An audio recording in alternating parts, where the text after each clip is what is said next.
इतना जेंजी हो रहा है कि जेंजी की भाषा अलग होती है, वो अलग तरह से बिहेव करते हैं, उनकी बॉडी लैंग्वेज अलग होती है। इमेजिन कि आपके पास एक्चुअली 10 करोड़ आ गए बैंक में मिनिमम।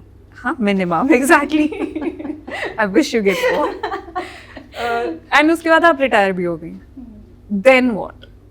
जो लोग अभी जल्दी रिटायर हो रहे हैं, आई थिंक उनकी जब नेक्स्ट जनरेशन आएगी वो कहेगी कि ये नहीं करना है मुझे एक सिस्टम चाहिए। हाँ Rahul Gandhi is still young. हाँ, हमारा युवा नेता 55 साल का है। चाइना में शी जिनपिंग है, रशिया में पुतिन है, टर्की में एर्दोआन है।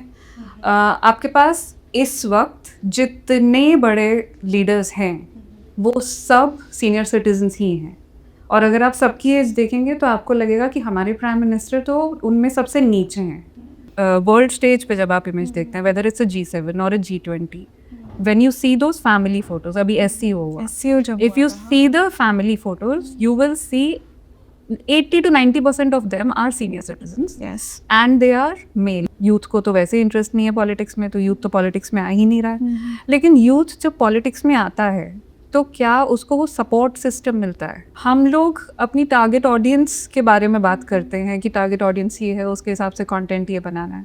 तो अगर हम पॉलिटिशियंस को उसी वोकैबुलरी में बात करें, उनकी टारगेट ऑडियंस बहुत यंग है। इंडिया के पास तो जो यूथ है पूरी दुनिया में उस वक्त इस वक्त उतना यूथ नहीं है, तो वो जो नेगोशिएशन है वो एक साइड के साथ हो पाता है। पाकिस्तान ने कहा कि हाँ इन्होंने तो वॉर रुकवा दी, लेकिन इंडिया ने नहीं, है ना। ऐसे ही इजराइल के साथ भी नेतन्याहू ने कहा कि हाँ he is doing a great work, लेकिन ईरान की तरफ से ऐसा नहीं है। तो वो एक ही साइड के साथ वो जो दोस्ती उनकी बनती है, इस साल के लिए तो उनके चांसेस नहीं दिख रहे हैं। इसीलिए शायद उन्होंने सोचा कि अब डिपार्टमेंट ऑफ डिफेंस को डिपार्टमेंट ऑफ वॉर बना देते हैं, क्योंकि इस साल पे चांसेस नहीं है।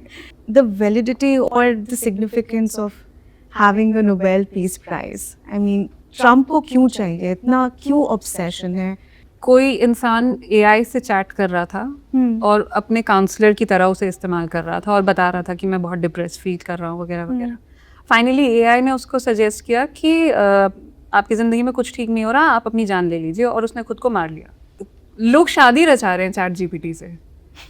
तो आप कितने अकेले होगे ज़िंदगी में कि आपको ChatGPT से शादी करने का मन कर रहा है कि और कोई नहीं है जो मेरी बात समझ सके, लेकिन ये मशीन मेरी बात समझ रही है।